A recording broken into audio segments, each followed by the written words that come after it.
नमस्कार, आप देख रहे हैं चौकस भारत और मैं ब्रजेंद्र। कल प्रधानमंत्री भागलपुर पहुँचे। पहुँचने के बाद संभाषण किया, जनता को संबोधन किया और संबोधन के दौरान जो बीते दिनों कई सारे घटनाएं घटित हुई, राजनीतिक गलियारे की, उसके बारे में भी चर्चा हुई। प्रधानमंत्री कुंभ के बारे में भी चर्चा किए और यहाँ के यानी बिहार के राजनीति के जो पुरोधा हैं, उन्होंने किस किस तरह के बयान दिया, क्या कुछ कहा, उसके बारे में भी चर्चा करते नजर आए। किसानों के लिए उन्होंने बड़ा सौगात दिया है। कई योजनाओं को से लाभान्वित होने के लिए किसानों को प्रेरित भी किया और जो किस्त है, किस्त की जो रकम है, उसकी जो अदायगी है, 19वीं किस्त भी जारी करने में देर नहीं किया। प्रधानमंत्री के भाषण को तो सुन ही लिया है आपने कि क्या कुछ कल उन्होंने बयान दिया है, क्या भाषण किया है। अब हम आपको भारतीय जनता पार्टी के जो वर्तमान प्रदेश अध्यक्ष हैं दिलीप जायसवाल जी, उनकी बात सुनवाते हैं कि प्रधानमंत्री के आने के बाद जिस तरह का अनुभूति उनको हुआ और जो लोगों के बयान थे और प्रधानमंत्री के संभाषण के बाद जो बयान आए प्रतिपक्ष के नेता का और अन्य दलों के जो नेता हैं उनका, उस पर क्या कुछ कहना है दिलीप जायसवाल का, वो हम आपको सुनवाते हैं। जरा गौर से सुनिए क्या कहना चाहते हैं दिलीप जायसवाल। देखिए, कल का जो भागलपुर का माहौल था वो उत्सव का माहौल था। ऐतिहासिक, अद्भुत, अद्वितीय। कल का जो जनता का अपार भीड़, प्रधानमंत्री जी का जनसभा, मैंने तो पहले कभी नहीं देखा था। 3 बार मैं भागलपुर में प्रधानमंत्री जी के कार्यक्रम का 2015 से 2022 तक मैं ही प्रभारी रहा हूं। कल जो जनसैलाब उमड़ के आया था और पूरा भागलपुर उत्सव और उस माहौल से पट गया था प्रधानमंत्री जी के प्रति। यह आस्था जिस तरह से छत्तीसगढ़, हरियाणा, महाराष्ट्र, दिल्ली, धीरे धीरे पूरे भारत के नक्शा को आप देखेंगे तो इंडी गठबंधन एकाध कहीं होता है, वो छीटा के तरह नजर आता है, स्प्रिंगलिंग छीटा की तरह नजर आता है। तो कल मुख्यमंत्री जी ने कहा पहले इस बात को कि प्रधानमंत्री जी बिहार के लिए दिल खोल कर तैयार है। तो प्रधानमंत्री जी ने भी कहा कि नीतीश कुमार जी हमारे सबसे लाडले मुख्यमंत्री हैं। और आपने देखा कि अगर पुराने संस्कृति और विरासत को आप याद कीजिए तो भारतवर्ष, एकीकृत भारतवर्ष में 3 विश्वविद्यालय होते थे जो पूरे दुनिया के पैमाने पर थे। तक्षशिला, नालंदा, विक्रमशिला। तक्षशिला तो अब पाकिस्तान में चला गया और नालंदा विश्वविद्यालय का जिस तरह विकास हो रहा है, कल प्रधानमंत्री जी ने विक्रमशिला सेंट्रल यूनिवर्सिटी की घोषणा कर दी। किसी भी स्टेट को एक केंद्रीय विश्वविद्यालय मिलता है। यहां पहले से 2 केंद्रीय विश्वविद्यालय गया और मोतिहारी में था।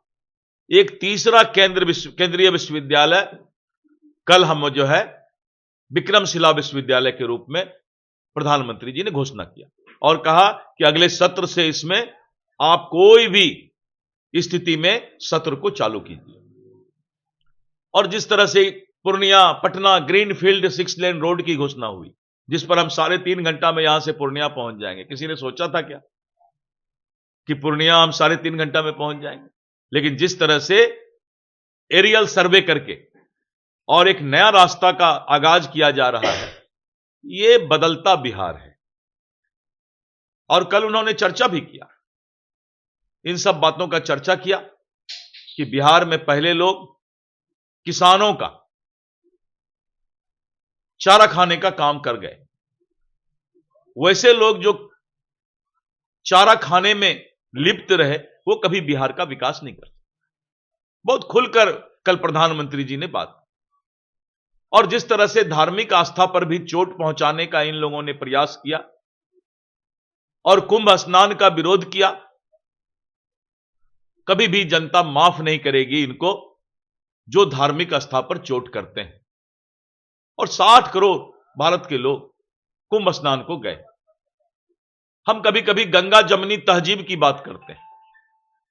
अभी हमारे हिंदू मुस्लिम सभी धर्म के लोग जब सांप्रदायिक सद्भाव की बात करते हैं तो भाषण में बोलते हैं गंगा जमनी तहजीब की जरूरत है।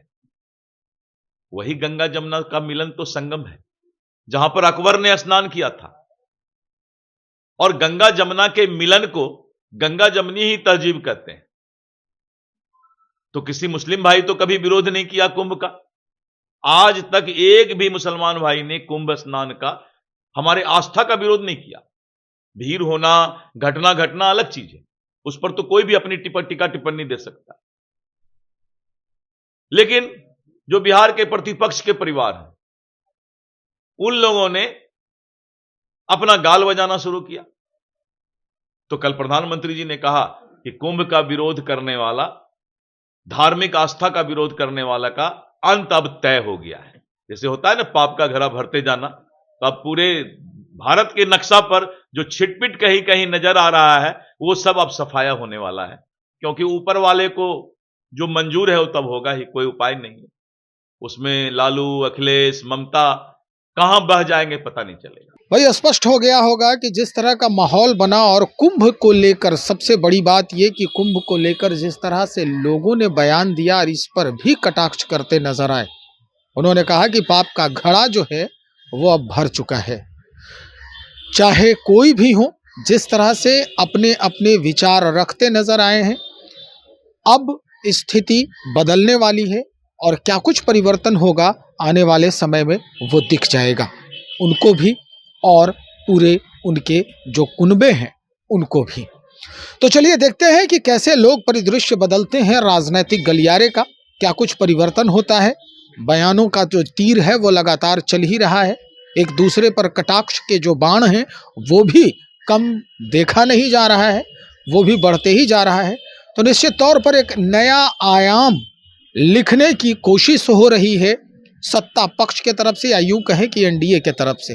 तो चलिए इंतजार करें, बने रहिए हमारे साथ, हम और भी खबरों को लेकर हाजिर हो रहे हैं तुरंत। बहुत शुक्रिया।